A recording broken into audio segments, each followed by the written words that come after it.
I walked into the courtroom that Tuesday morning with my evidence binder. The air conditioning was too cold, or maybe it was just me. I could feel my hands trembling slightly as I set the binder on the plaintiff's table.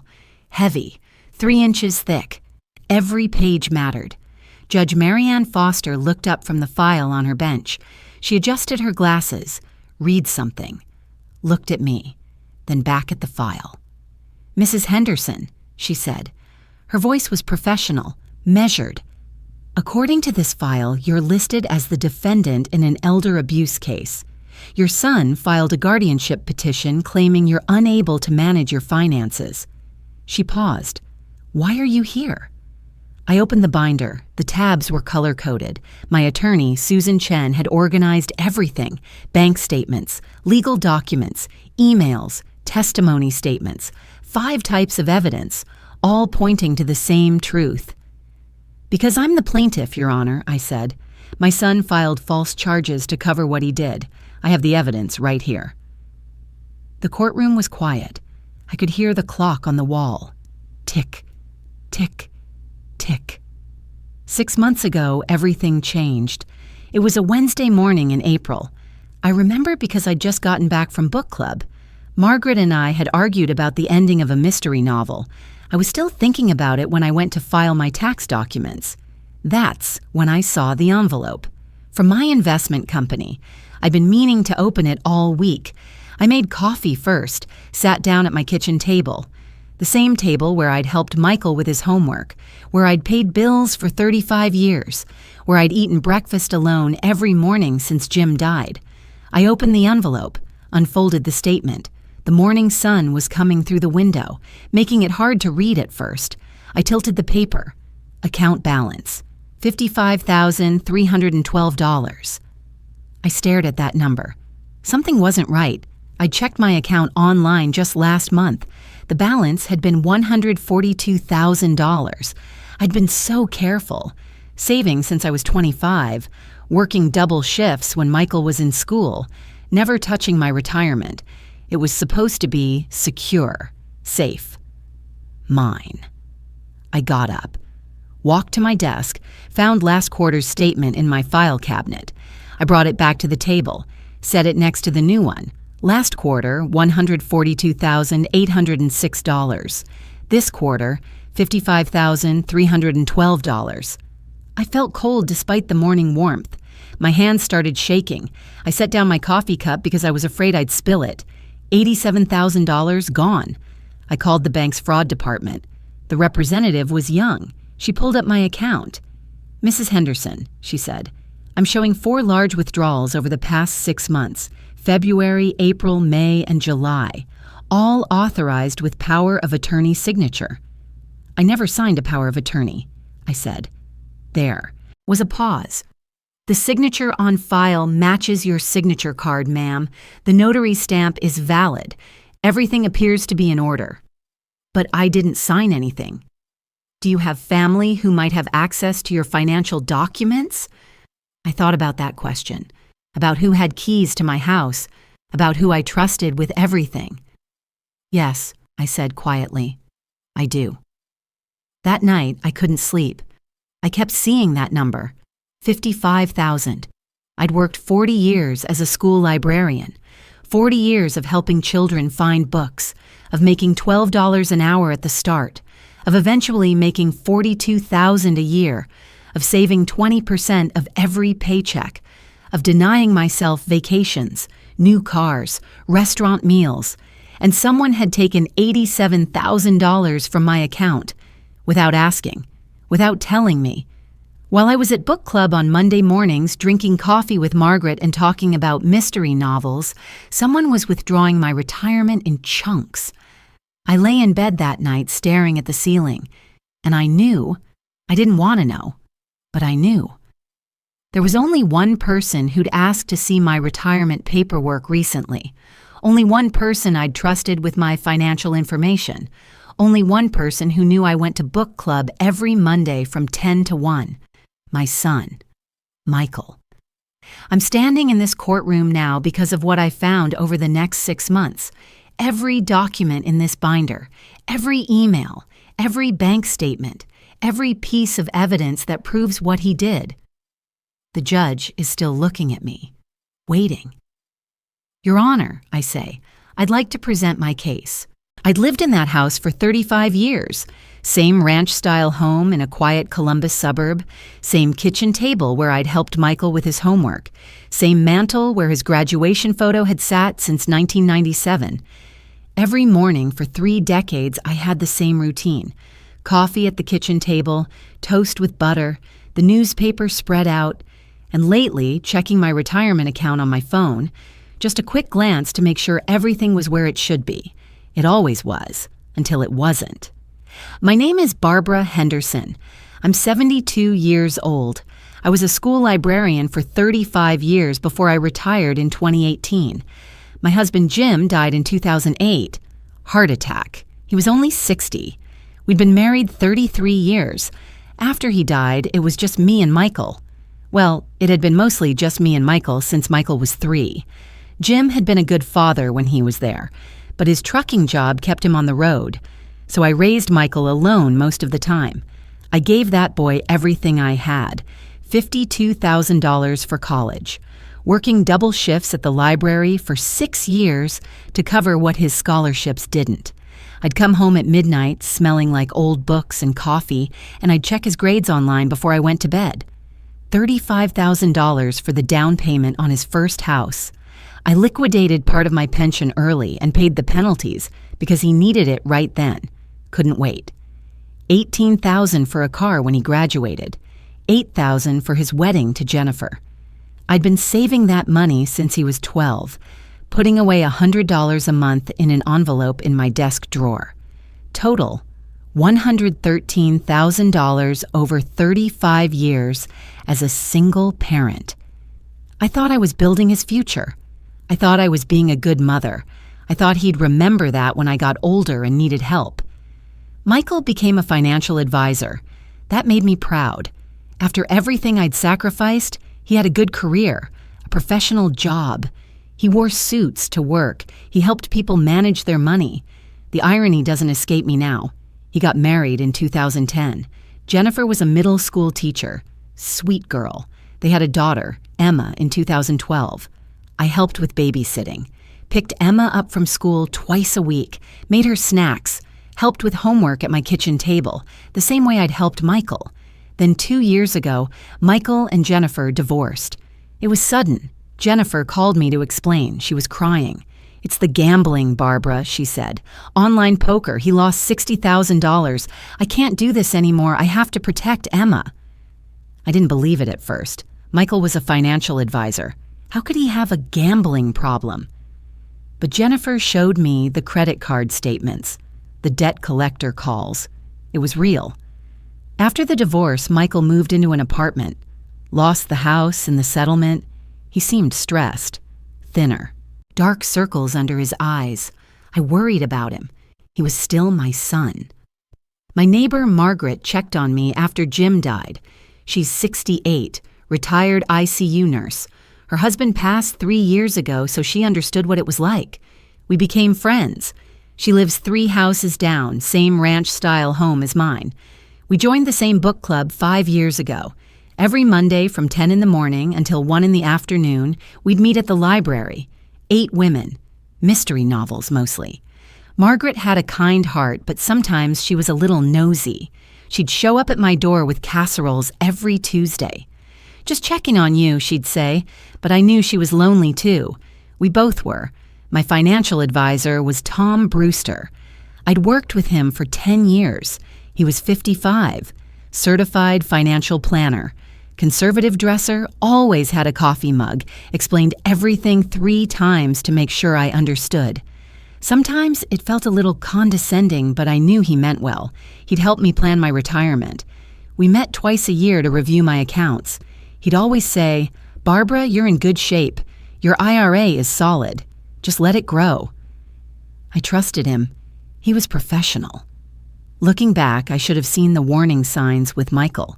About 8 months before I found that bank statement, he came over for dinner. We were sitting at my kitchen table. He asked about my retirement account. "Mom," he said, "have you thought about tax optimization? I could take a look at your IRA, maybe save you some money on taxes." It seemed reasonable. He was a financial advisor. His job was helping people with their money, so I gave him my account information, the statements, the login details. "Just to look," I said. He nodded. "Just to look." I never followed up. I trusted him. That's what I did. I trusted people, especially family. My whole life I'd believed that if you did right by people, they'd do right by you. If you sacrificed for your children, they'd take care of you when you got older. That was how it was supposed to work, wasn't it?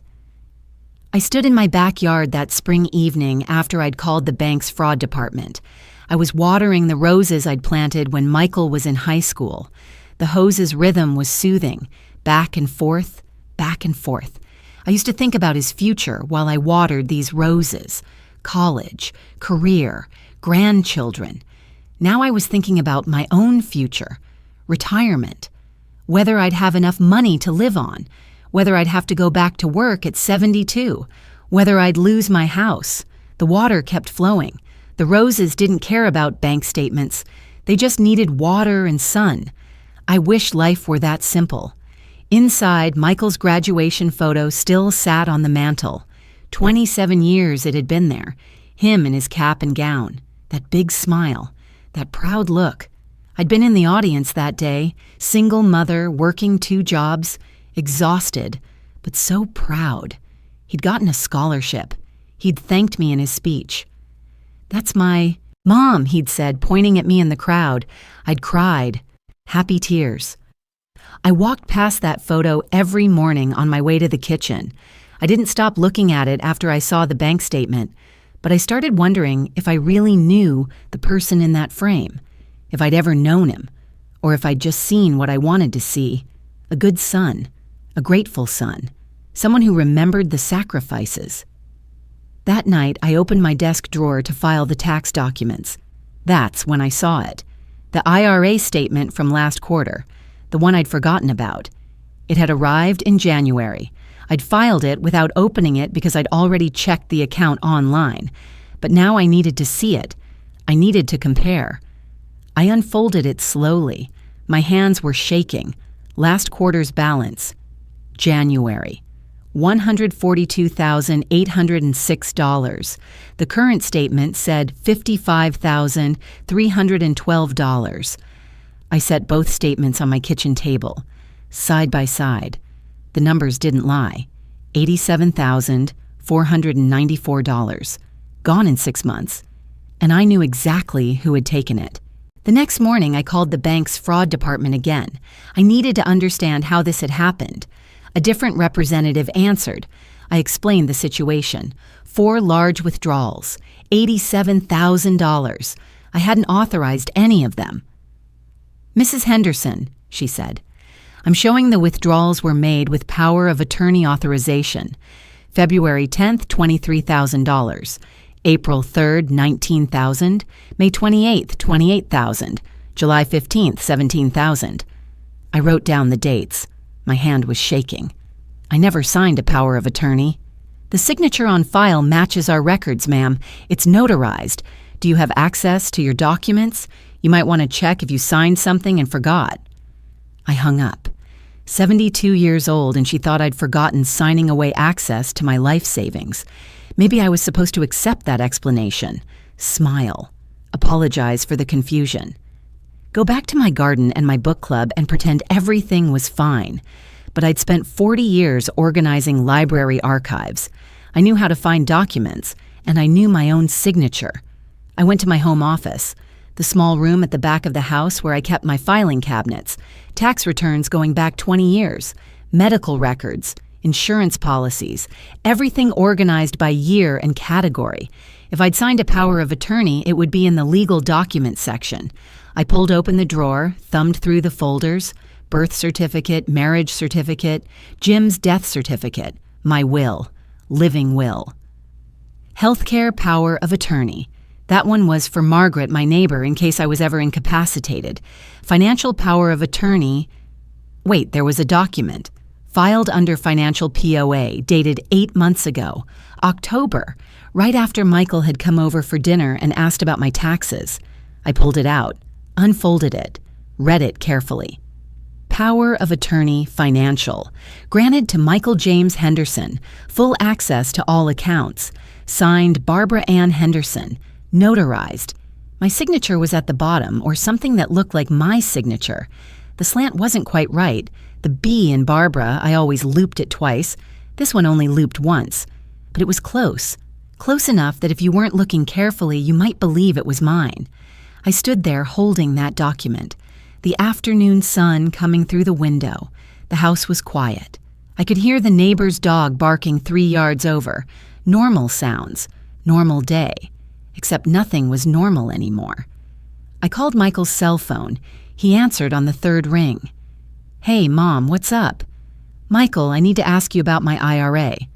Pause. "What about it?" "I'm looking at my statement. The balance is $55,000. It should be $142,000. Another pause. Longer this time. "Mom, you're probably confused about which account you're looking at. You have multiple accounts, right?" "No, I have one IRA, and $87,000 is missing." "Did you check with your financial advisor? Maybe Tom moved money around for tax purposes." "Tom didn't move anything, but there's a power of attorney on file with your name on it. Did you file that?" Silence. Then, "Mom, you signed that, remember? When I came over last October, we talked about tax optimization. You said I could help manage your accounts. I never signed a power of attorney." "Mom." His voice changed, softer, concerned. "You're 72. Sometimes people forget things. It's normal. Maybe we should talk about getting you some help, memory tests, just to make sure everything's okay." My hands clenched around the phone. "My memory is fine, Michael. I'm worried about you. Maybe you should move closer to me, or we could look at assisted living options, nice places where they can keep an eye on you." "I don't need anyone to keep an eye on me. I'm just trying to help. I love you, Mom."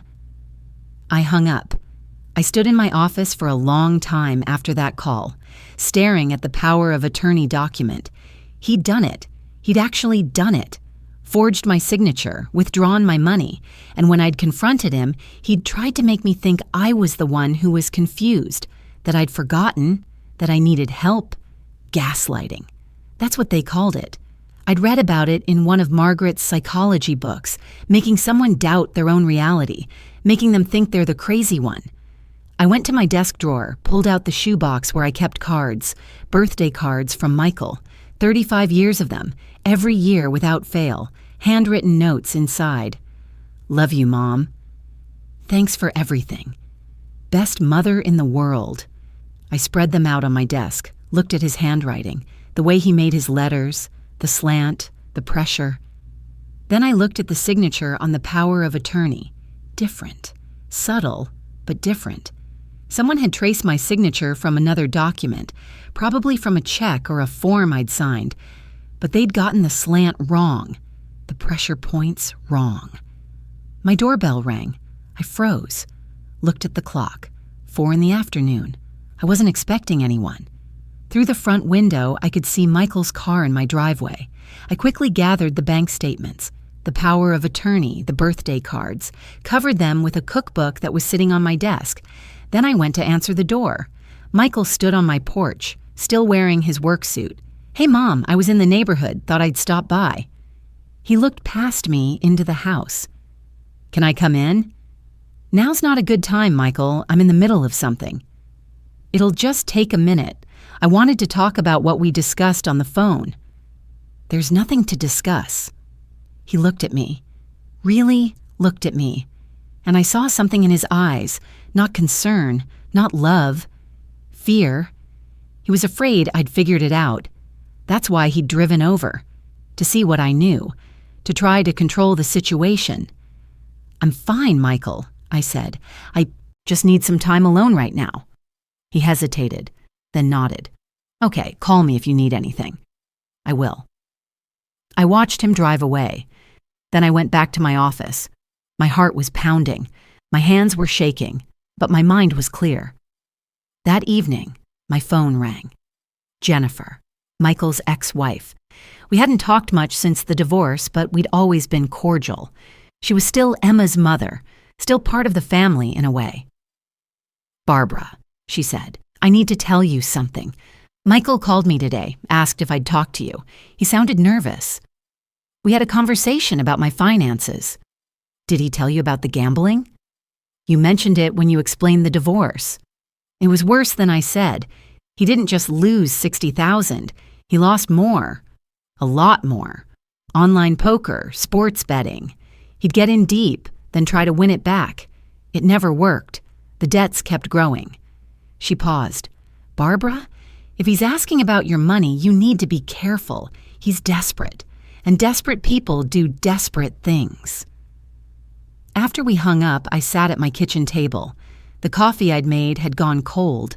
The sun was setting.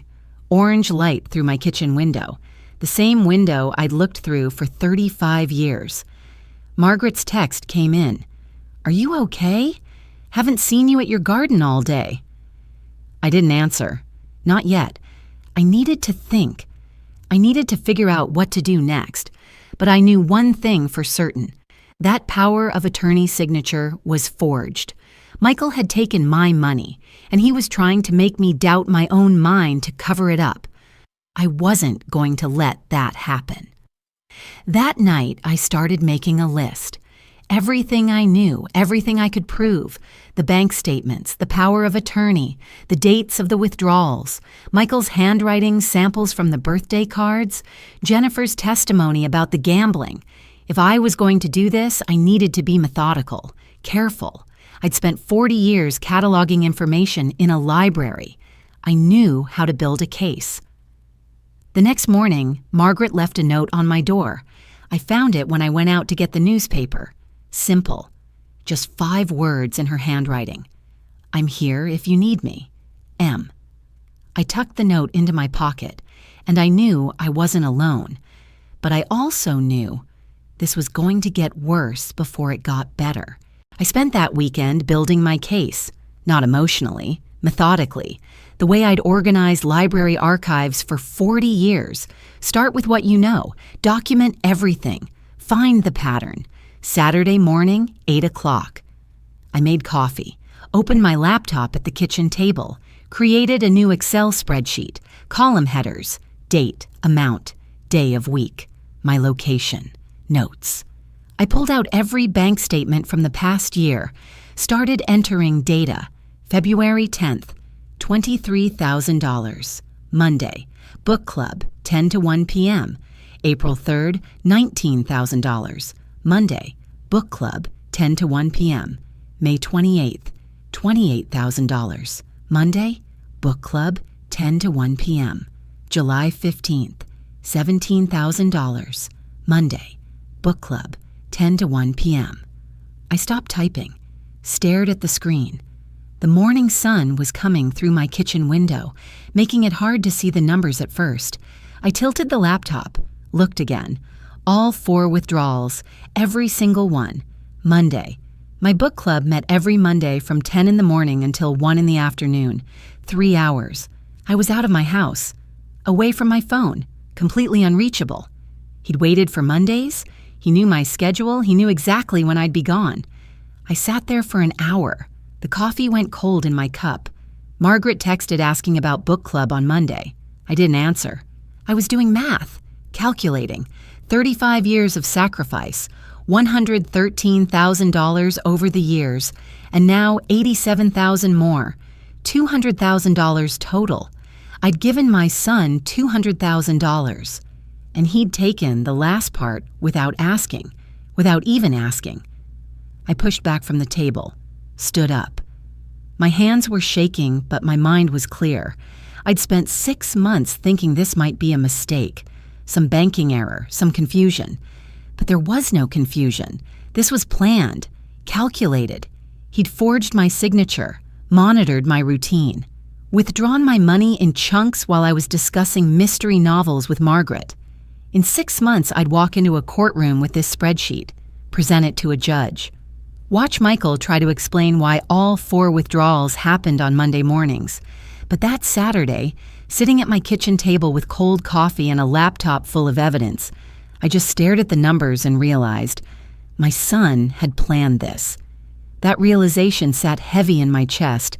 Not anger yet, just weight, like something pressing down, making it hard to breathe. I saved the spreadsheet, printed 3 copies, filed 1, put 1 in my purse, kept 1 on the table. But a spreadsheet wasn't enough. I needed professional verification. I needed someone to confirm that the signature on that power of attorney wasn't mine. Monday morning, I looked up forensic document examiners in Columbus, found one with good reviews, Dr. Richard Cole, certified by the American Board of Forensic Document Examiners, 30 years of experience. I called his office. The receptionist said he had an opening Wednesday at 2 p.m., cost $500. I had $500 in my emergency fund. This qualified as an emergency. Wednesday afternoon, I drove to Dr. Cole's office downtown, brought the power of attorney document, brought 35 years of birthday cards from Michael, every card, every handwritten note. Dr. Cole was in his 60s, gray beard, reading glasses on a chain around his neck, professional. He spread the documents on his examination table, pulled out a magnifying glass, a light box, measuring tools. "This will take about 2 hours," he said. "You're welcome to wait, or I can call you." "I'll wait." I sat in his waiting room, read a magazine without processing the words, checked my phone, nothing, watched the clock, thought about calling Margaret, didn't. At 4 o'clock, Dr. Cole came out, sat down across from me. "Mrs. Henderson," he said, "the signature on this power of attorney is forged. I can testify to that in court if needed." "How can you tell?" He showed me the documents. "See the slant here? Your birthday card signatures all slant 12 degrees to the right. The power of attorney slants 8 degrees. The pressure points are different too. Someone traced your signature from another document, probably a check or a form, but they couldn't replicate the pressure, the muscle memory. It's close, but it's not you." He wrote a formal report, signed it, notarized it. "If you're taking legal action," he said, "this will hold up in court." I paid him $500, cash. Drove home with the report on my passenger seat. That evening, I called Jennifer. "I need to ask you something. Did Michael ever mention my IRA in emails or texts?" Pause. "Yes, he did."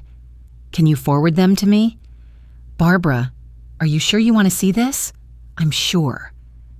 20 minutes later, my phone dinged. Email from Jennifer. Forwarded thread from 8 months ago.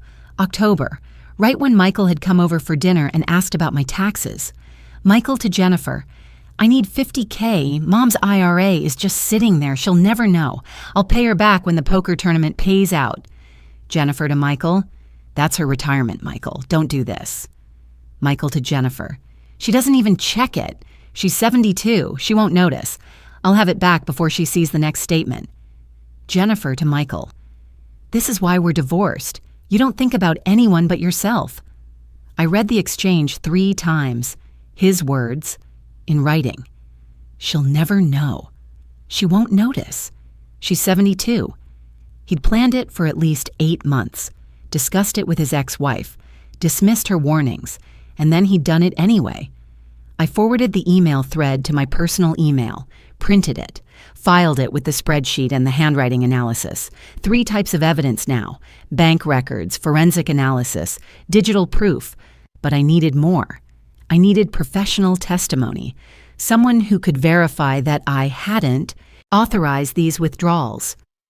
Thursday morning, I called Tom Brewster, my financial advisor, asked if I could come in. "Of course, Barbara. Is everything okay?" "I need you to review something." In his office that afternoon, I showed him the bank statements, the timeline, the 4 withdrawals. Tom looked at the documents, looked at me. "Barbara, these withdrawals weren't authorized through my office. You never called me, never sent written authorization. This is..." He stopped, chose his words carefully. "This is concerning." "Can you write a formal statement confirming that?" "Yes, absolutely." He typed while I waited, printed it, signed it. If you need me to testify, I will. This isn't right. I took the statement, added it to my file. That night, I couldn't sleep. I kept thinking about the money, where it had gone, what Michael had done with $87,000. Friday morning, I looked up public property records for Franklin County, searched Michael's name, found it. A rental property purchased 3 months after the first withdrawal. February withdrawal, $23,000. Property purchase, May. Down payment, $23,000 exactly. I printed the property record, added it to my file. 5 types of evidence now. Bank statements with timeline pattern, forensic proof of forgery, email confession, professional testimony, property records showing where the money went. But I'd made a mistake, a big one. Sunday afternoon, I had Emma for a few hours. Jennifer's request. Emma was 12, smart, observant. She saw my laptop open on the kitchen table, the spreadsheet visible. "Grandma, what are you working on?" I minimized the screen too quickly. "Just some financial stuff, honey, nothing important." But Emma had seen. Numbers. Her father's name in the notes column. She was quiet the rest of the visit. Monday morning, Michael called.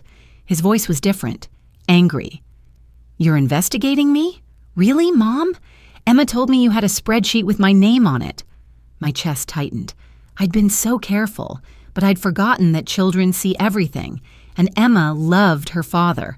Of course she'd told him. "Michael, I can't believe you're doing this. I'm your son. After everything I've done for you, this is how you repay me?" He hung up before I could respond. I sat at my kitchen table. My hands were shaking, not from fear, from something else. Anger, maybe, or determination. I didn't know which, but I knew one thing. I'd gathered the evidence. Now I needed help, professional legal help. I'd spent my whole life avoiding conflict, being nice, not making waves, but nice doesn't work when someone steals $87,000 from your retirement account. That afternoon, I looked up elder law attorneys in Columbus, found one with excellent reviews, Susan Chen, specialized in financial elder abuse, 20 years of experience. I called her office, made an appointment for Wednesday. Tuesday evening, I sat in my garden, planted tomatoes even though it was late in the season. I needed my hands in the soil, needed the repetitive motion, dig, plant, water. My hands were steady now, dirt under my fingernails, sweat on my forehead. Margaret came over, stood at the fence between our yards. "You've been quiet lately." "I know. I'm sorry." "Are you okay?" I looked at her, really looked at her. My friend for 5 years, the one who brought casseroles every Tuesday, who checked on me, who left notes when I needed space. "Not yet," I said, "but I will be." She nodded. Understood. "I'm here when you're ready to talk." Wednesday at 10 a.m., I walked into Susan Chen's office, carried my evidence binder, 3 inches thick now, organized by type, color-coded tabs, everything documented. Susan was 52, short hair, professional pantsuit, confident posture. She shook my hand, firm grip. "Mrs. Henderson, please sit down, tell me what's happening." I opened the binder, showed her everything. The spreadsheet, the forged power of attorney, the handwriting analysis, the email thread, Tom's statement, the property records. Susan looked through each document carefully, made notes, asked questions, took her time. Finally, she looked up at me. "Mrs. Henderson, you have a very strong case. Financial elder abuse, forgery, fraud. But I need to ask you something." She paused. "This is your son. Are you prepared for what comes next? If we file a lawsuit, if this goes to court, your family will know. Your neighbors will know. It becomes public record. Are you ready for that?" I thought about that question, about the graduation photo on my mantle, about 35 years of sacrifices, about $87,000 stolen while I was at book club. "He's my son," I said. My voice was steady, measured, but I'm not his retirement plan. Susan smiled slightly, not happy, but understanding. "Then let's get started. I'll need a retainer. $5,000. will file a civil suit for fraud and restitution, and given his guardianship threat, I recommend we be prepared for him to claim you're incompetent." He already tried that, told me I need memory tests, assisted living. "Then we'll get ahead of it. I'll arrange for a cognitive evaluation, independent neurologist, court approved. That way, when he makes claims, we have documentation proving you're fully competent." My hands shook slightly when I signed the retainer agreement. Susan pretended not to notice. I appreciated that.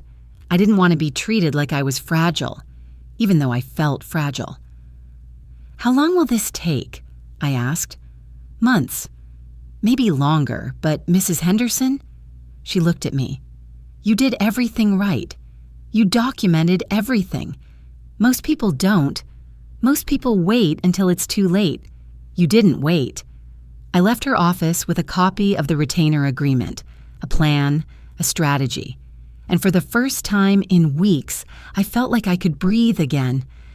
That night, I sat at my kitchen table. The evidence binder was closed now, filed, in Susan's capable hands. I made tea, looked out my kitchen window. The tomatoes I'd planted were already starting to take root. Small, fragile, but growing. Margaret's light was on 3 houses down. The neighborhood was quiet. Normal evening sounds, dogs barking, cars passing, life continuing. But I wasn't the same person I'd been 6 months ago, when I'd opened that bank statement and seen $55,000 instead of $142,000. I was different now. Harder, maybe, or just clearer. I'd learned something important. Being a good mother doesn't mean giving everything. It means teaching responsibility. And sometimes, teaching responsibility means holding people accountable, even your own son, especially your own son. The meeting with Susan Chen was scheduled for the following Wednesday. 10 days to prepare, to think, to decide if I really wanted to do this. Those 10 days felt longer than the previous 6 months combined. I didn't sleep well. I'd lie in bed at night thinking about the courtroom, about standing in front of a judge, about Michael sitting across from me, about Emma finding out, about Jennifer having to choose sides, about Margaret and the book club ladies whispering, about becoming that woman, the one who sued her own son. But every morning I'd wake up and see that bank statement on my refrigerator.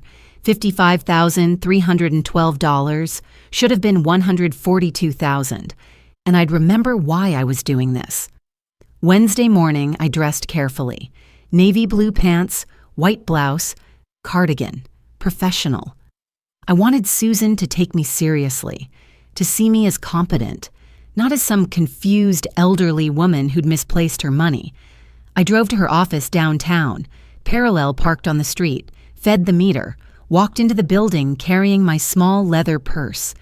Inside the purse, my wallet, my phone, and a photo album.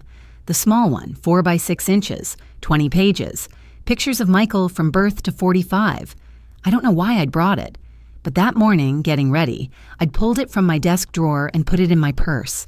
Susan's office was on the 3rd floor. Clean, professional, degrees on the wall, family photos on her desk, a woman who understood what family meant and what it cost. She offered me coffee. I accepted. We sat across from each other, her desk between us.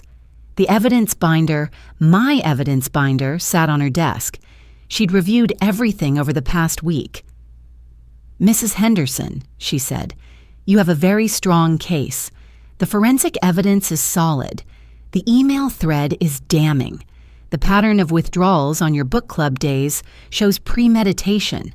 Tom's testimony confirms you never authorized access. The property records show where the money went." She paused. "A judge will see this clearly. Your son committed fraud. He forged your signature. He stole from you systematically over 6 months." I nodded, held my coffee cup, the steam rising, the warmth against my palms. "But," Susan continued, "before we file, I need to ask you one more time. Are you prepared for this? He's your son. Filing a lawsuit means this becomes public. Your neighbors will know. Your family will know. Your church, your book club, your community. There's no taking it back once we file." The question hung in the air. The same question I'd been asking myself for 10 days. For 6 months, really. I set down my coffee cup, reached into my purse, pulled out the photo album. Susan watched me, didn't interrupt. I opened the album to a specific page, the graduation photo. May 1997. Michael is wearing his cap and gown, blue and gold, Wilson High School colors. He's smiling. That big, genuine smile, the kind you can't fake. His whole face is lit up. Pride, joy, relief. He's holding his diploma. Behind him, you can see the football field, the stage, the rows of folding chairs. I'm in the audience that day, row 15, seat 8.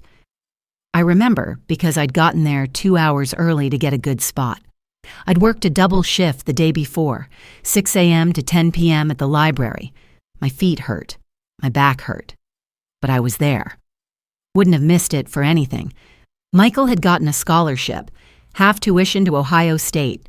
I'd covered the rest, every penny, worked extra shifts for 6 years, came home at midnight smelling like old books and stale coffee. But we'd done it. He was going to college, first person in my family to go to college. When they called his name, he walked across that stage, shook the principal's hand, took his diploma, and then, this is the part I'll never forget, he looked out into the audience, found me, pointed. "That's my mom!" he shouted, right there on stage, in front of everyone. "That's my mom!" People clapped. Someone behind me said, "How sweet!" I was crying. Happy tears, the kind that feel good, the kind that mean you did something right. After the ceremony, he hugged me, picked me up, spun me around. "We did it, Mom. We did it." I bought copies of the professional photos, framed the best one, put it on my mantle the next day. That was 27 years ago. It's been there ever since. I closed the photo album, looked up at Susan. She was watching me, quietly, patiently. "That photo's been on my mantle for 27 years, I said. My voice was steady, measured. Every morning I walk past it on my way to the kitchen. For 27 years, I've seen that smile, that pride. I've remembered that moment. That's my mom. I've held on to that feeling. I pulled a folded paper from the album, unfolded it, set it next to the graduation photo, a bank statement. From that same month, May 1997, my savings account balance, $200.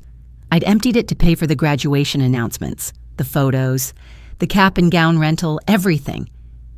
"This is what my account looked like that week," I said, $200 after paying for everything, and I was happy about it, because he was going to college, because I'd given him a chance at a better life. I looked at Susan, really looked at her. But 27 years later, he took $87,000 from my retirement account while I was at book club, without asking, without telling me.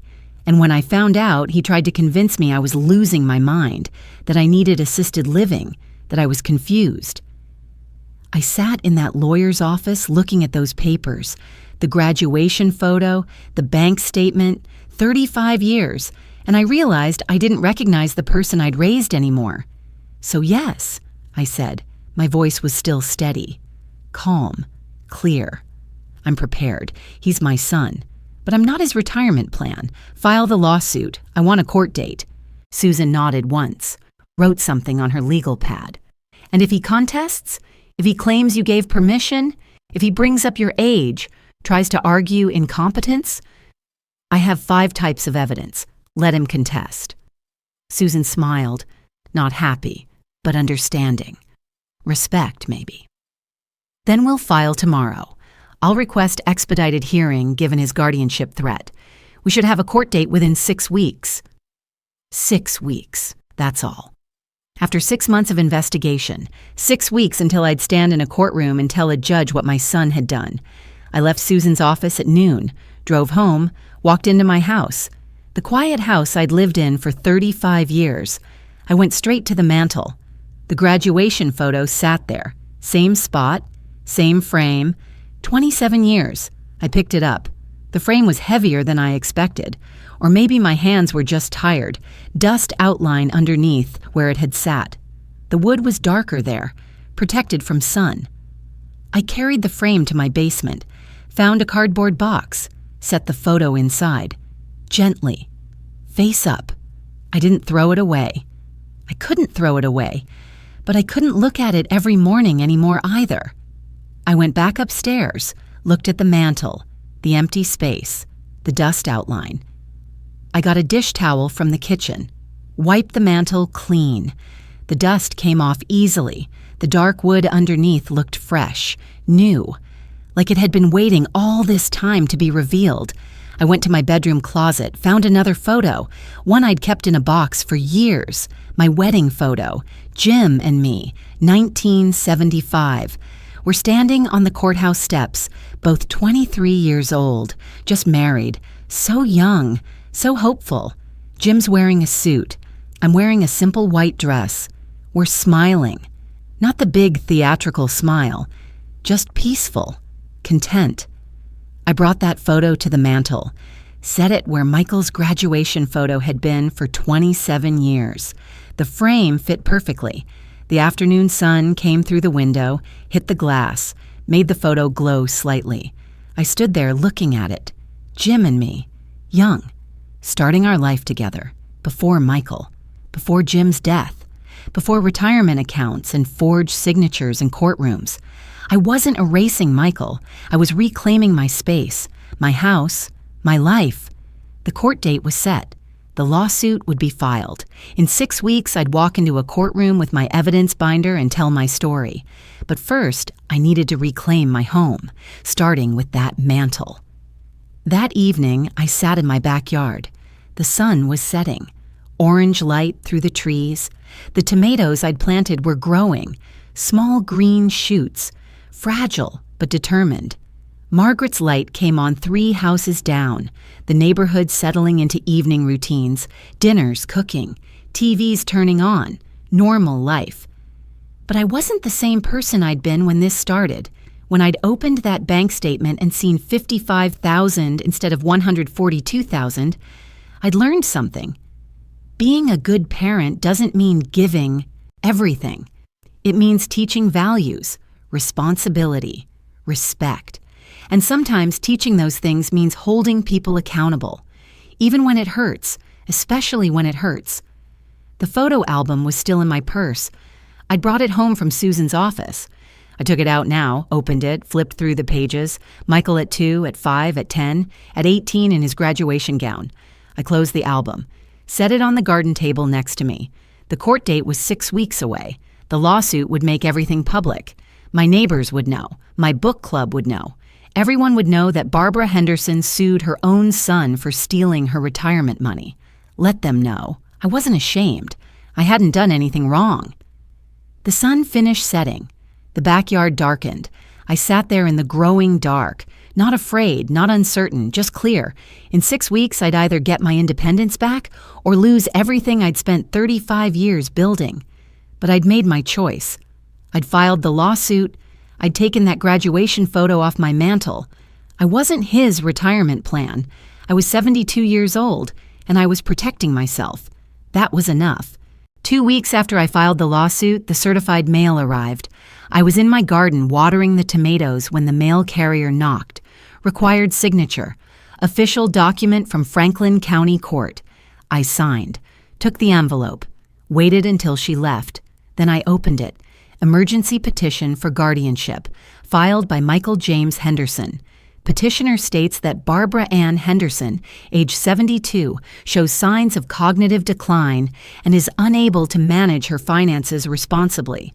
Requests emergency hearing to establish guardianship and conservatorship over all financial accounts. Hearing scheduled. Same week as my fraud case. 2 days before. He was trying to get control before my case went forward. If the guardianship went through, if a judge declared me incompetent, my fraud case would be dismissed. I'd lose everything. My independence, my home, my money, my right to make my own decisions. I called Susan Chen immediately. "He's trying to get ahead of your lawsuit," she said. "This is serious, Barbara, but we anticipated this. I'm arranging for you to see Dr. Rosa Martinez. She's a neurologist, court-approved evaluator. She'll do a cognitive assessment, memory tests, reasoning tests, executive function. If you pass, and I believe you will, we'll have documentation proving you're fully competent. When? Tomorrow afternoon, 2 o'clock. Can you make it? Yes. The next day, I drove to Dr. Martinez's office. Medical building downtown, fluorescent lights, antiseptic smell, waiting room with outdated magazines. Dr. Martinez was in her 40s, kind eyes, professional demeanor. She led me to an exam room, explained the process. Mrs. Henderson, I'm going to ask you a series of questions. Some will seem easy, some might be challenging. Just answer honestly. There's no right or wrong. I'm assessing your cognitive function, memory, reasoning, decision-making ability. For 2 hours, she tested me. Remember these words and repeat them in 5 minutes. What year is it? Who's the president? Count backward from 100 by sevens. Draw this shape. Explain how you'd solve this problem. What would you do in this situation? I answered every question.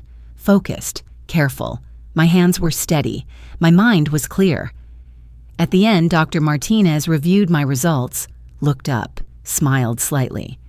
Mrs. Henderson, you scored in the 98th percentile for your age group. Your memory is excellent.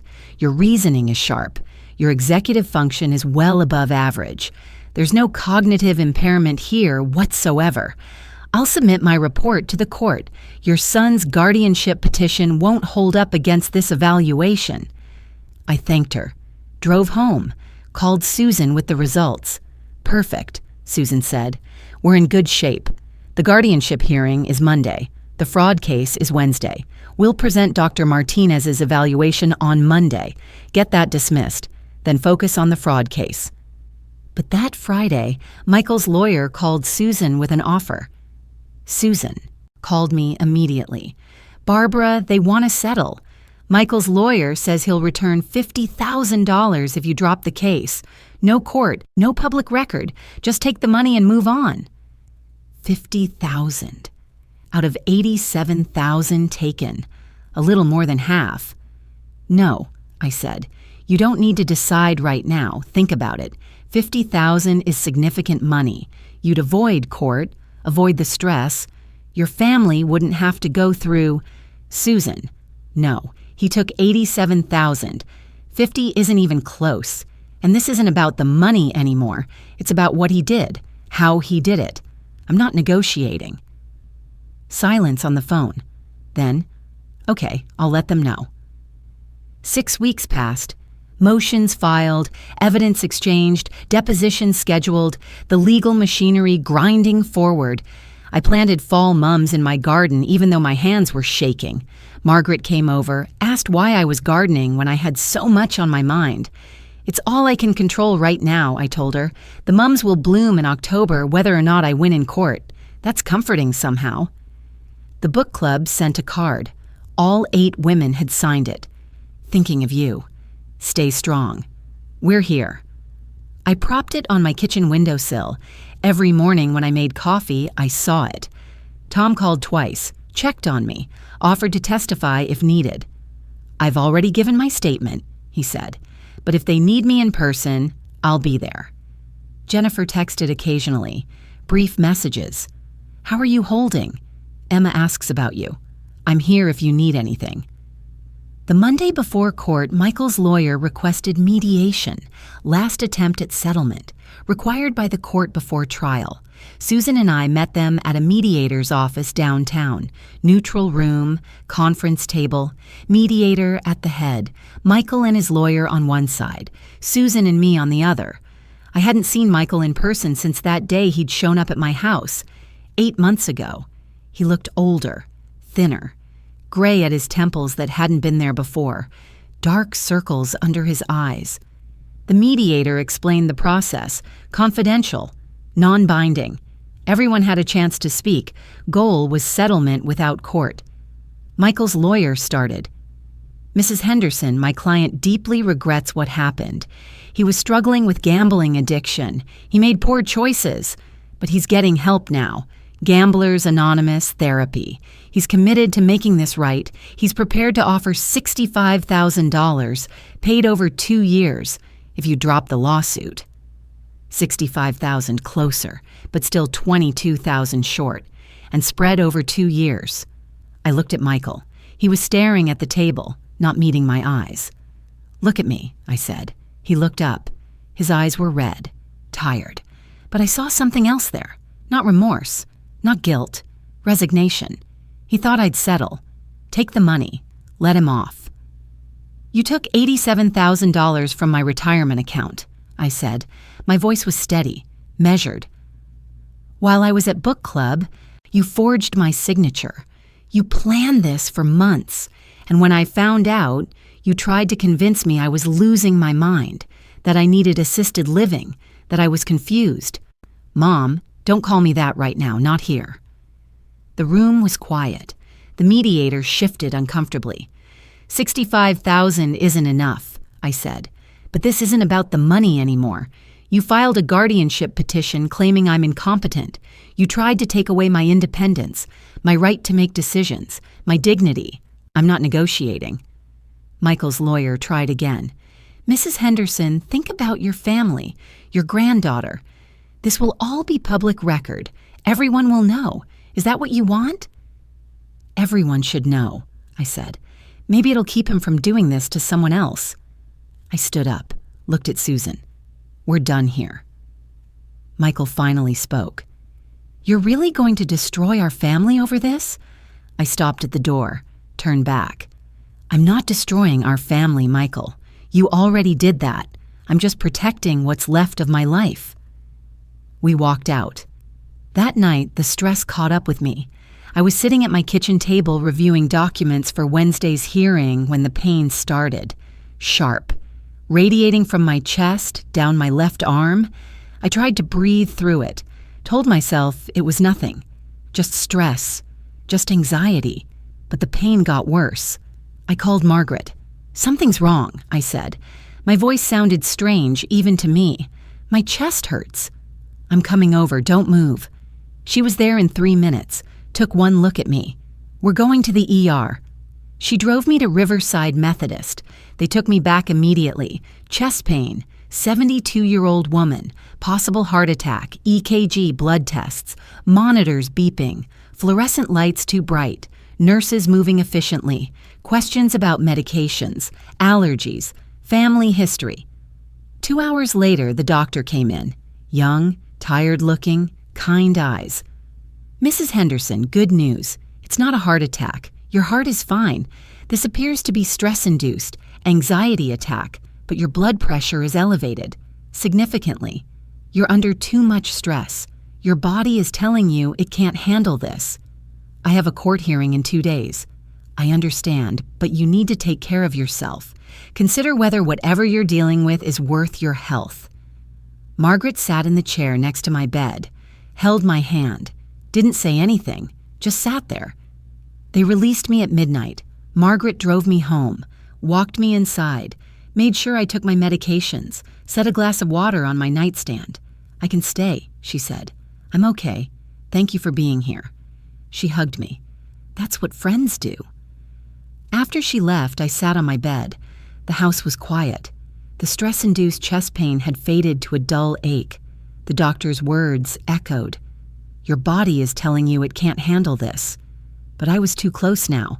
2 days until court, 6 months of preparation, 5 types of evidence. Dr. Martinez's evaluation. Tom's testimony. Everything was ready. I thought about settling. Taking the $65,000, dropping the case, going back to my garden and my book club and pretending everything was fine. But I couldn't, because it wasn't fine, and it would never be fine if I stopped now. The mediation was scheduled for Monday. It failed. Michael walked out when I refused to settle. "See you in court Wednesday," he said. His lawyer tried to stop him. Too late. Susan looked at me. "Are you ready?" I picked up my evidence binder, 3 inches thick, color-coded tabs, 6 months of work. "Let's go," I said. Wednesday morning. The day I'd been preparing for since I'd opened that bank statement 6 months ago. I dressed carefully. Navy blue suit, white blouse, pearl earrings Jim had given me for our 20th anniversary. Professional, competent, not a confused elderly woman who'd misplaced her money. I arrived at the courthouse at 8:30, hearing scheduled for 9. Susan met me in the lobby. She was carrying 2 briefcases, one for her notes, one for my evidence binder. "Ready?" she asked. "Yes."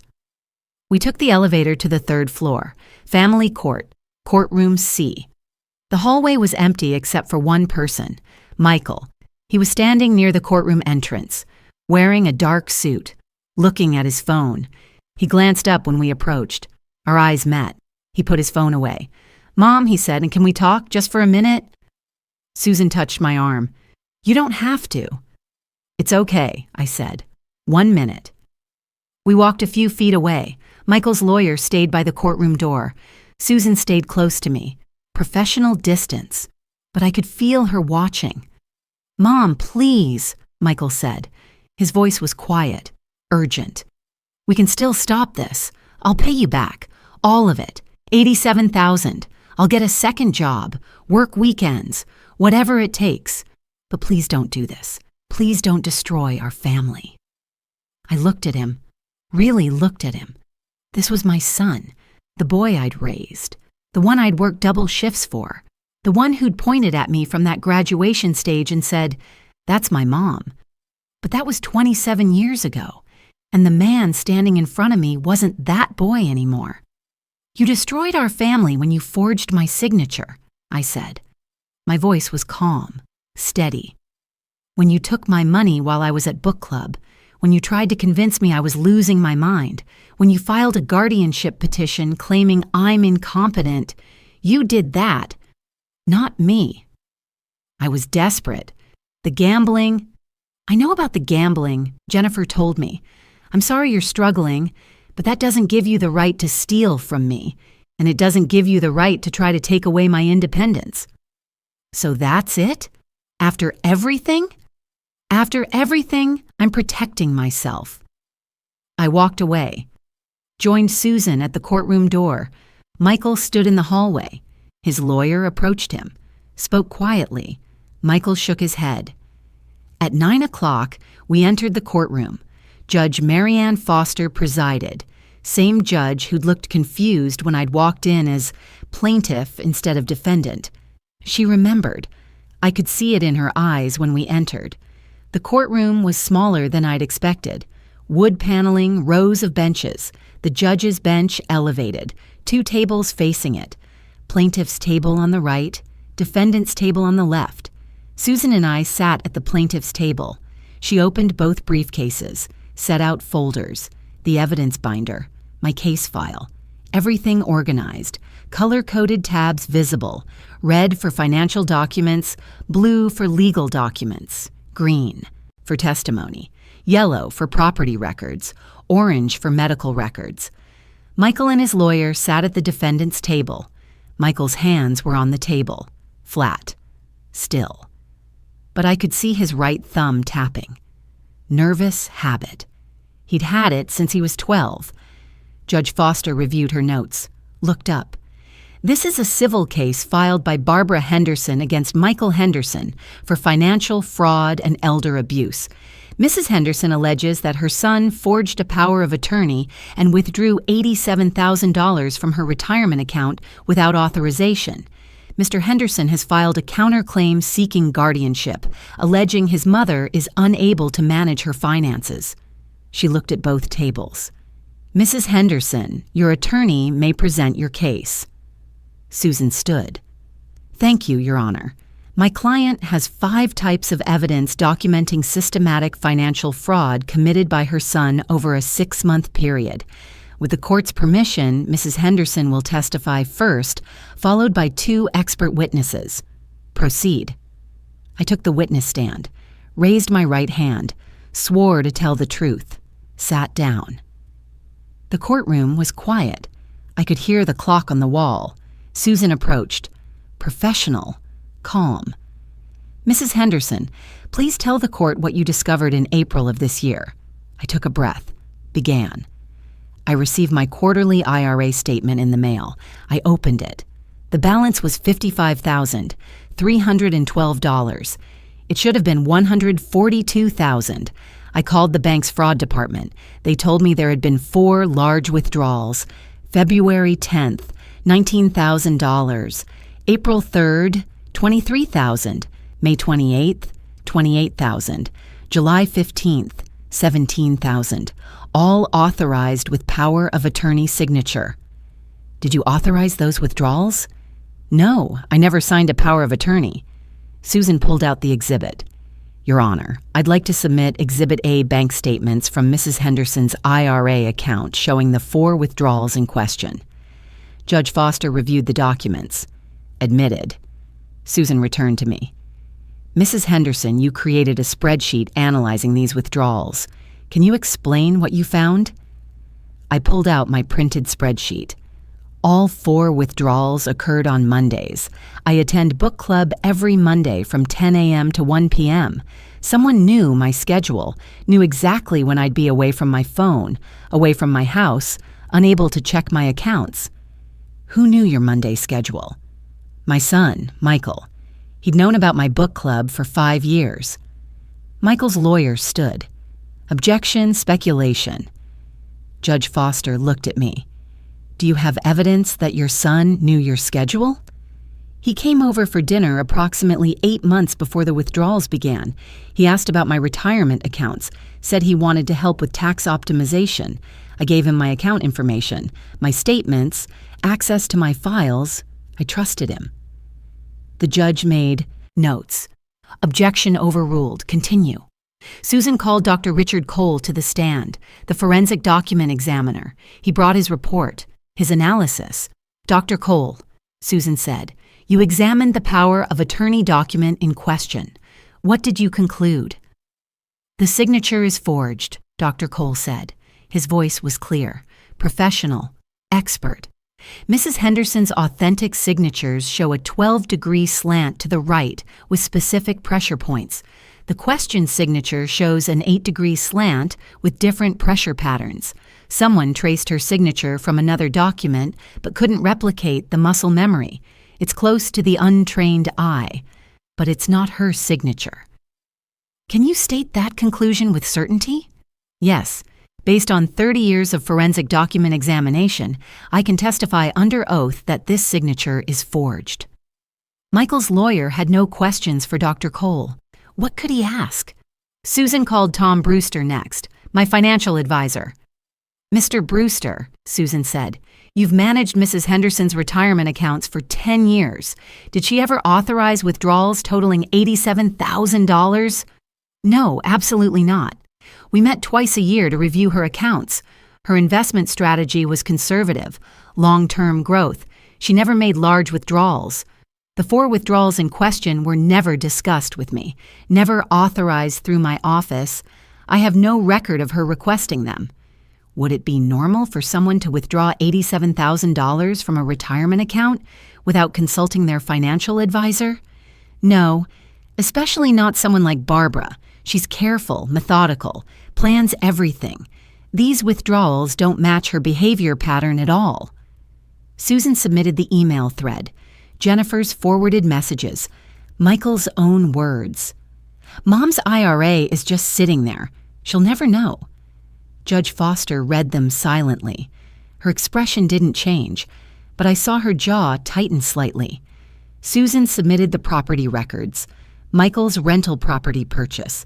Down payment, $23,000, same amount as the February withdrawal. Judge Foster reviewed everything, took her time, finally looked up. Mr. Henderson, she said, I'd like to hear from you. Please take the stand. Michael stood, walked to the witness stand, raised his hand, swore to tell the truth. Judge Foster looked at him directly. Mr. Henderson, you had access to your mother's financial information? She gave me access for tax purposes to help her optimize her retirement savings. Did you have power of attorney? Michael hesitated. I She signed documents.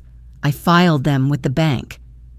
Did your mother knowingly sign a power of attorney granting you access to her accounts? Longer pause. I believed she understood what she was signing. That's not what I asked. Did she knowingly sign a power of attorney? The document was notarized. Judge Foster's voice sharpened. Mr. Henderson, answer the question. Yes or no? Did your mother knowingly sign that power of attorney? Michael looked at his lawyer. His lawyer shook his head slightly. Don't answer. But the judge was waiting. The courtroom was silent. No, Michael said quietly. She didn't know. The courtroom exhaled. I heard it. Like everyone had been holding their breath. And the withdrawals? Judge Foster asked. The $87,000. Did your mother authorize those? No. Did you withdraw that money for your own use? Michael's hands gripped the witness stand. I was going to pay her back. I had gambling debts. I thought if I could win enough to cover the debts, I'd return her money before she noticed. It was supposed to be temporary. But you didn't pay her back. I couldn't. The losses kept growing. And when your mother discovered what you'd done, you filed a guardianship petition claiming she was incompetent. Why? Michael's voice was barely audible. I thought if I could get guardianship, I could control the situation, fix it, before it went public. Cover it up, you mean? Your Honor, That's all, Mr. Henderson. You may step down. Judge Foster reviewed her notes. The evidence binder sat on her bench, 3 inches thick, color-coded tabs, 6 months of my life organized and documented. Finally, she looked up. I've reviewed all the evidence presented, the bank statements, the forensic analysis, the emails, the professional testimony, the property records, and Mr. Henderson's own admission. She paused. This is one of the clearest cases of financial elder abuse I've seen in 20 years on the bench. My hands were clasped in my lap. I didn't move. I find for the plaintiff, Barbara Henderson, Mr. Michael Henderson committed financial fraud by forging a power of attorney document and withdrawing $87,494 from his mother's retirement account without her knowledge or consent. This was not a misunderstanding. This was deliberate, calculated. And when discovered, Mr. Henderson attempted to cover his actions by filing a fraudulent guardianship petition. Judge Foster looked at Michael. Mr. Henderson, I'm ordering full restitution, $87,494 plus interest calculated at 6% annually. You'll pay this amount over 18 months. First payment due within 30 days. If you miss a single payment, criminal charges may be filed. She looked at me. Mrs. Henderson, your guardianship petition counterclaim is granted. Dr. Martinez's evaluation shows you scored in the 98th percentile for cognitive function. You are clearly competent. The guardianship petition against you is dismissed and denied. Additionally, I'm granting a no-contact order. Mr. Henderson is prohibited from contacting Mrs. Henderson directly for 12 months. All communication must go through attorneys. She picked up her gavel. This court is adjourned. The gavel came down. Bang. It was over. When the judge read the verdict, I didn't feel triumphant. I felt tired, relieved, but mostly tired. Susan gathered her papers. You did it, Barbara. Complete victory. I nodded. My throat felt tight. Not from happiness, just release. 6 months of pressure releasing all at once. Outside the courtroom, Susan shook my hand. First payment is due in 30 days, she said. I'll monitor it, and if he doesn't pay? Then we go back to court, I said. And he goes to jail? She smiled slightly. Exactly. I drove home. It was noon. The courthouse was downtown. My house was 20 minutes away. I drove carefully. Hands at 10 and 2, following traffic laws, everything normal, as if I hadn't just stood in a courtroom and testified against my own son. When I got home, I sat in my car in the driveway for 5 minutes. Just sat there. The engine off.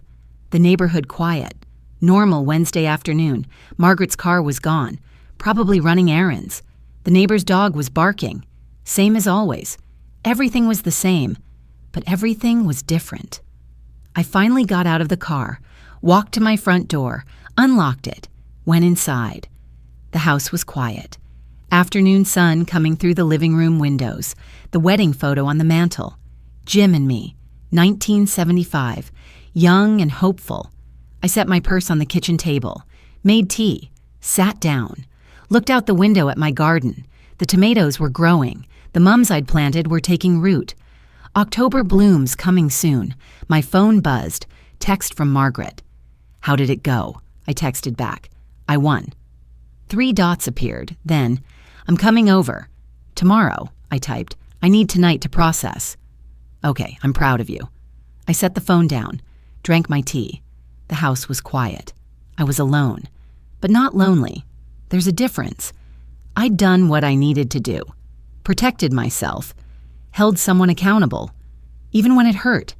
Especially when it hurt. The court had ordered restitution. 18 months of payments. Interest. I'd get my money back. Eventually. But more than that, I'd gotten my independence back. My dignity. My right to make decisions. To live in my own house. To manage my own finances. To be treated like a competent adult. That's what I'd been fighting for.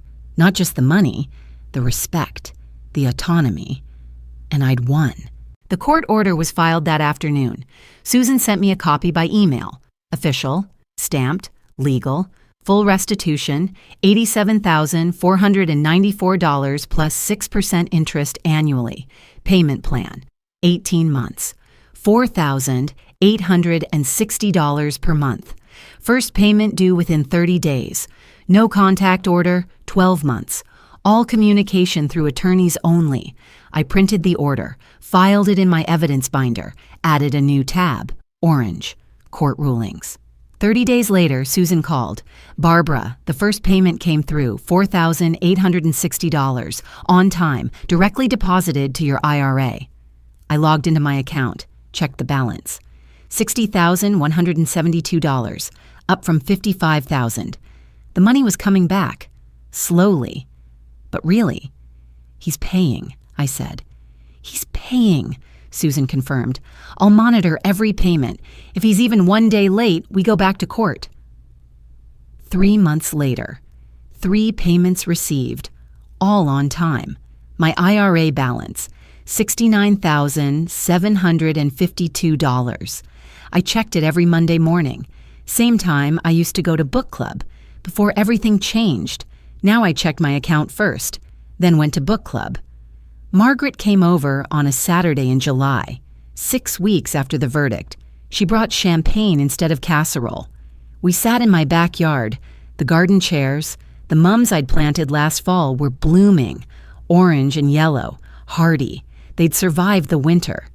"To you," Margaret said, raised her glass. "To friendship," I said, raised mine. We clinked glasses, drank. The champagne was cold, crisp. Margaret had remembered I liked the dry kind, not sweet. "I never doubted you," she said. "Not once. You drove me to the ER when my chest hurt. You didn't ask questions. You just showed up. That's what friends do." We sat there in the afternoon sun, the champagne bottle between us, the mums blooming. Tuesday wasn't casserole day anymore. It was friendship day. Equal, not caretaking, just companionship. Tom called the next week.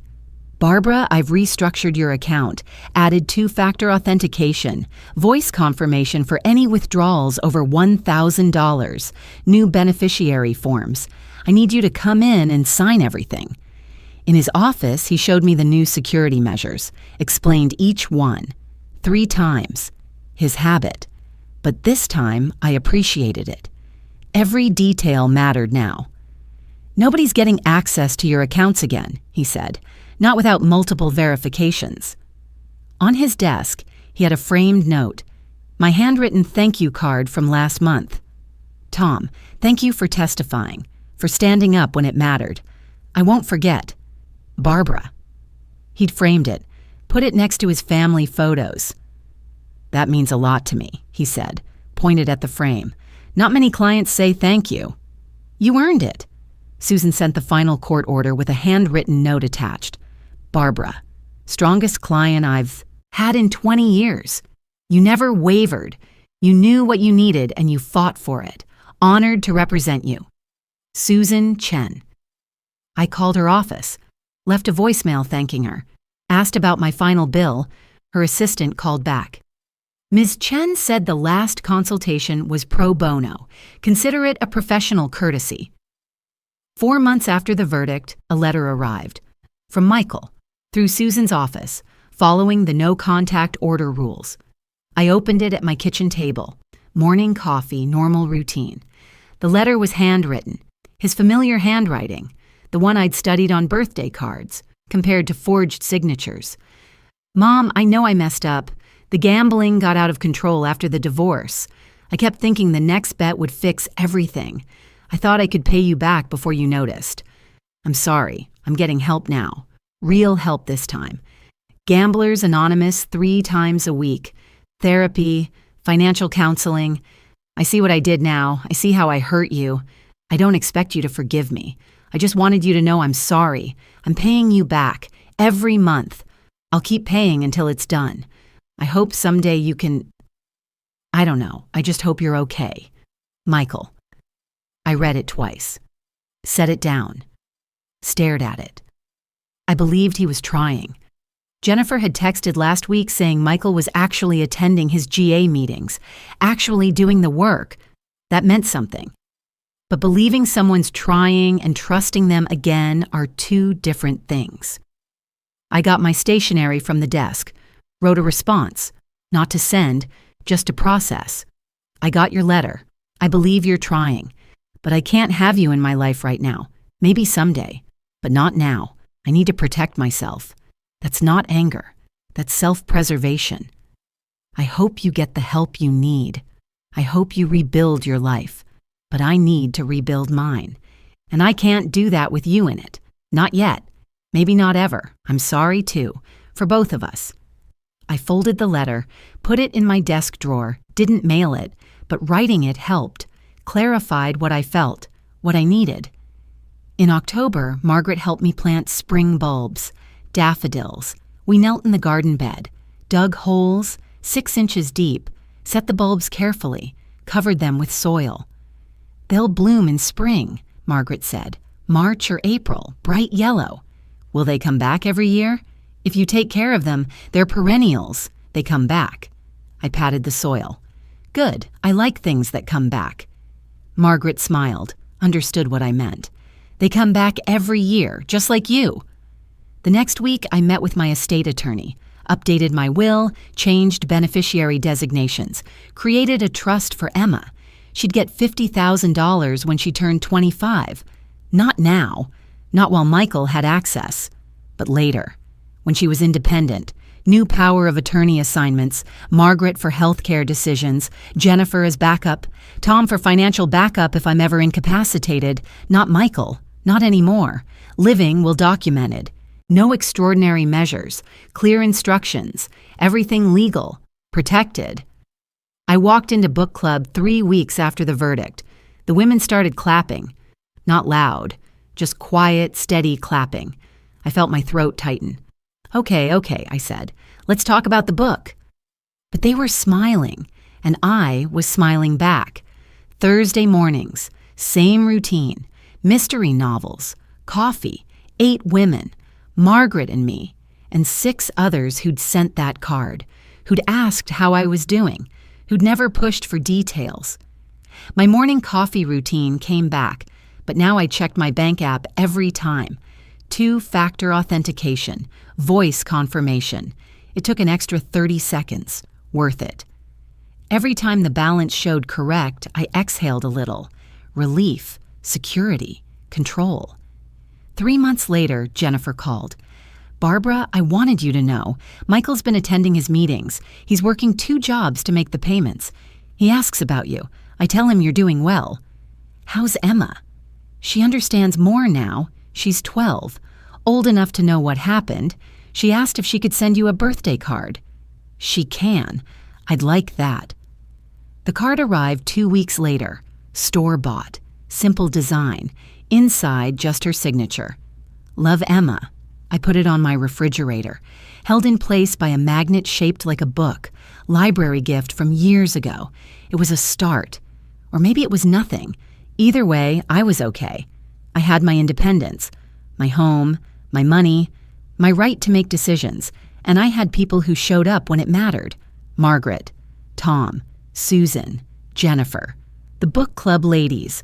Not family by blood, but family by choice, and sometimes that's stronger. That's 6 months after the verdict, I'm still here. Still in my house, still independent. That's what I fought for, and that's what I got. It's a Tuesday morning in January. I make coffee, sit at my kitchen table, check my retirement account on my phone. Same routine every day now. 2-factor authentication, voice confirmation, security, IRA balance, $107,218, 12 payments received, all on time. Michael hasn't missed one. Susan monitors every deposit, sends me confirmation emails. Payment received January 5th, on schedule. I have 6 more months of payments. Then I'll have it all back. $87,000 plus interest. My retirement restored. I look out my kitchen window.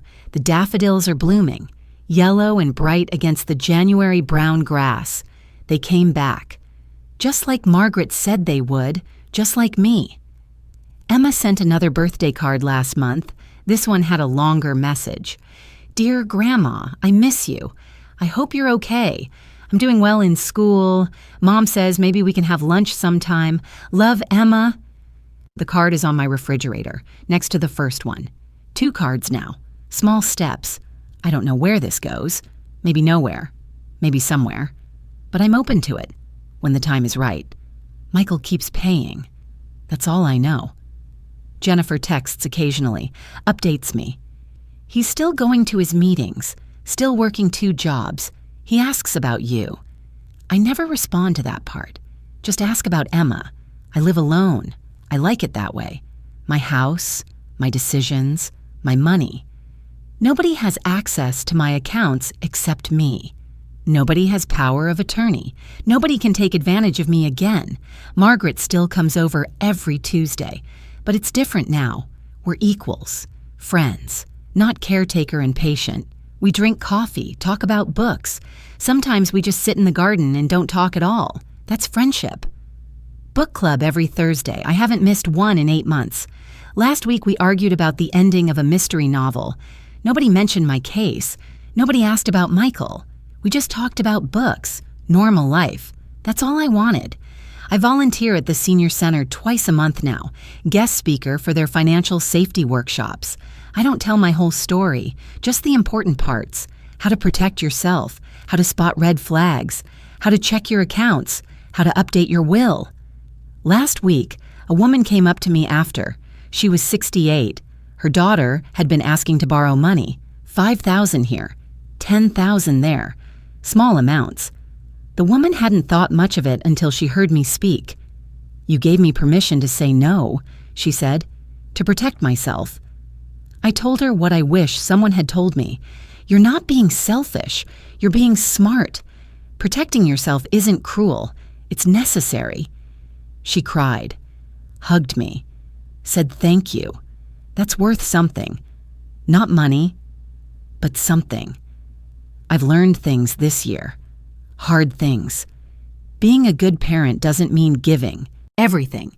It means teaching responsibility, teaching values, teaching that actions have consequences, and sometimes teaching those things means holding people accountable, even when it hurts, especially when it hurts. I grieve the son I thought I had, the one who pointed at me from that graduation stage and said, "That's my mom." That boy is gone. Maybe he was never really there. Maybe I only saw what I wanted to see, but I don't regret going to court. I protected myself. I got my independence back. I established boundaries, and I showed other people, other mothers, other seniors, that it's okay to fight for yourself. It's okay to say no, even to family, especially to family sometimes. If you're reading this, if you're thinking about your own situation, if someone you trust has betrayed you or taken advantage of you, I want you to know something. It's not too late. I was 72 years old when I found that bank statement. 72. And I still fought back. I still won. Check your accounts. Every week. Not once a quarter. Every week. Update your will. Make sure your power of attorney goes to someone you trust completely, not just someone you love. Someone you trust. Don't ignore red flags. I gave Michael my account information 8 months before he used it. I saw the warning signs. I chose to ignore them because he was my son. Don't make that mistake. Trust yourself. If something feels wrong, it probably is. You're not confused, you're not overreacting, you're protecting yourself, and that's allowed. That's necessary. What would you have done in my situation? I've wondered that a lot over these past months. Would you have filed the lawsuit? Would you have stood in that courtroom and testified against your own son? Or would you have stayed quiet, taken the loss, pretended everything was fine? I don't know what I would have done 6 months ago, but I know what I did, and I'm still standing. The graduation photo is still in the basement, in that cardboard box. Some days I think about bringing it back up, putting it on the mantle again, but most days I don't. The photo is there if I need it, if I want to remember, but I don't need it to move forward. The wedding photo stays on the mantle. Jim and me, young and hopeful, 1975. That reminds me of who I was before all this, who I can be again, someone who built a life, someone who loved deeply, someone who survived loss and kept going. I'm rebuilding. That's what I tell people when they ask how I'm doing. I'm rebuilding, not starting over, rebuilding. There's a difference. Starting over means everything's gone. Rebuilding means you still have the foundation. You're just constructing something new on top. I have my foundation, my house, my health, my friends, my independence, everything I fought for, everything I won. I'm here, I'm standing, and nobody's going to take advantage of me again. That's enough.